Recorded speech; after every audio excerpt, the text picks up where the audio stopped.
আসসালামু আলাইকুম ওয়া রাহমাতুল্লাহ।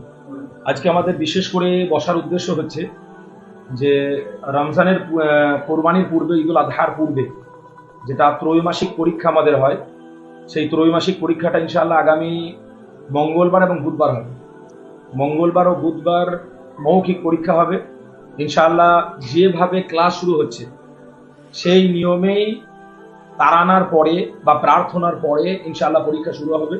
সব নিজ নিজ ক্লাসে যেভাবে যে নিয়ম আছে সেই নিয়মে ইনশাআল্লাহ আমরা নিজ নিজ ক্লাসে মৌখিক পরীক্ষাটা নিয়ে নেব এবং চেষ্টা করব প্রত্যেকটা ছেলেকে একই প্রশ্ন করা এবং বাইরে প্রত্যেককে বার করে দিয়ে বা একটা নির্দিষ্ট জায়গাতে রেখে একই প্রশ্ন নির্ধারণ আগে করে নিয়ে সেই মোতাবেক ইনশাআল্লাহ আমরা সকলেই একই রকমের পরীক্ষা নেওয়ার চেষ্টা করব, যাতে করে বিবেচনা ঠিক মতো করা যায় যে কোন ছেলেটা ভালো কোন ছেলেটা মন্দ।